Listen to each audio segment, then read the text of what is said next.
Salut, c'est Trado. Alors voilà ma vidéo quotidienne pour l'indice parisien. Séance du vendredi 30 avril. La séance d'aujourd'hui était une séance piège pour les baissiers puisque nous avons eu droit à un rebond technique de très belle amplitude et comme on le disait hier, eh bien nous avons attaqué le chemin qui devrait nous mener a priori au contact de la moyenne mobile à 7 jours en pointillé rouge.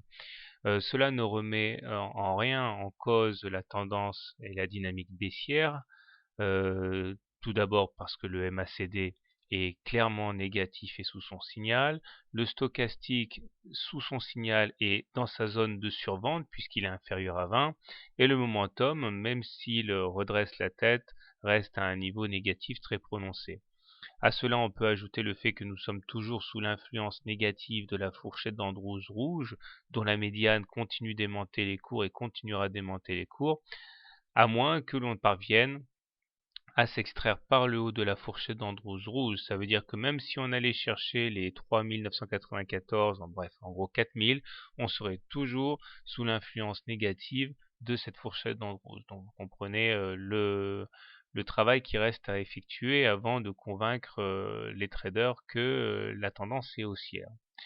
On remarque d'ailleurs que la M7 et la M20 ont une inclinaison clairement négative qui ne manquera pas de pénaliser les rebonds techniques lorsqu'ils se confronteront effectivement à ces moyennes mobiles. Au niveau des repères horizontaux, nous avons toujours une résistance à 4017 là, et nous pouvons, au regard de ce qui vient de se passer, établir que le support le plus immédiat est celui que l'on trouve aux alentours des 3750, qui correspondent au retracement des 61,8% de Fibonacci sur lesquels je me suis déjà expliqué hier. Alors, comment trader le CAC demain? Alors, si vous voulez vous amuser à attaquer l'indice parisien, à le shorter, je pense qu'il faut attendre au moins le contact avec la moyenne mobile à cette séance. Donc, un short à ce niveau avec un stop loss en cas de clôture au-dessus de la M7, objectif, un retour sur les plus bas, à savoir les 3750. Si maintenant vous êtes plus conservateur et que vous pensez que le rebond technique va s'éterniser, vous pouvez attendre plutôt le contact avec la moyenne mobile à 20 séances, stop loss en cas de clôture au-dessus, objectif similaire, hein, les 3750.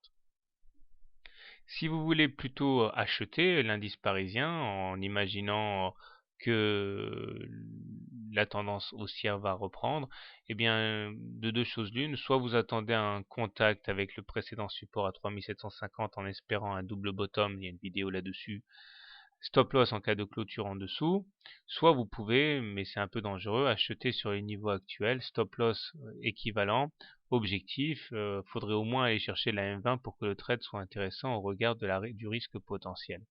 Voilà, donc tout se passe a priori de la manière la plus classique qui soit.